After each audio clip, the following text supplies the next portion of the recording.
ഞാൻ ഇന്നലെ നിന്നെ കുറെ വിളിച്ചിട്ടുണ്ടായിരുന്നല്ലോ. നീ എവിടെയായിരുന്നു? നീ എന്താ ഫോൺ എടുക്കാഞ്ഞ? ഞാൻ ഉറങ്ങിപ്പോയടാ. ലാസ്റ്റ് സീറ്റ് രാത്രി 2:30 അത് ഞാൻ ഉറക്കത്തിന്ന് പെട്ടെന്ന് എനിറ്റപ്പോ നോക്കിയതാ. നീ വല്ലാണ്ട് പമ്പിയൊന്നും വേണ്ട, എനിക്കെല്ലാം മനസ്സിലാവുണ്ട്. ഇതൊക്കെ വേറെ വല്ല പൊട്ടന്മാരോട് പറഞ്ഞു. നീ വാട്സപ്പിൽ കയറാം. നിനക്ക് എന്നെ മിസ് കോൾ ആണോ തിരിച്ചു വിളിക്കാൻ പറ്റില്ലല്ലേ? ഞാൻ ആദ്യം പറഞ്ഞല്ലേ ശ്രദ്ധിച്ചില്ലാന്ന്. ഞാൻ ഇനിയൊന്നും പറയണില്ലേ.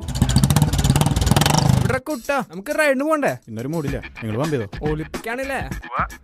ശരിയപ്പോ ശരി എന്നാ പമ്പി. ദേഷ്യം വന്നാൽ നിനക്ക് ഫോൺ കട്ട് ചെയ്യാനൊക്കെ അറിയാലേ. എന്റെ ഫ്രണ്ട്സ് വന്നോണ്ട് കട്ട് ചെയ്തതാ. എന്നെക്കാളും വലുത് ഫ്രണ്ട്സ് ആവും. എന്റെ ദൈവമേ. ശരി, നിങ്ങൾ തമ്മിൽ അറിയോന്നാ? എനിക്ക് നിന്നെ പണ്ടേ സംശയം ഉണ്ടായിരുന്നേ. എപ്പോ വിളിച്ചാലും ബിസി. സബാനെ പറ്റിക്കാറൊന്നുമില്ലേ? നീ ഏതറാ തരാന്ന് പറഞ്ഞിട്ട് ആദ്യം നിന്നിന്റെ തടിയൊന്ന് കുറച്ചിട്ട് വാ, എന്നിട്ട് നമുക്ക് ആലോചിക്കാം.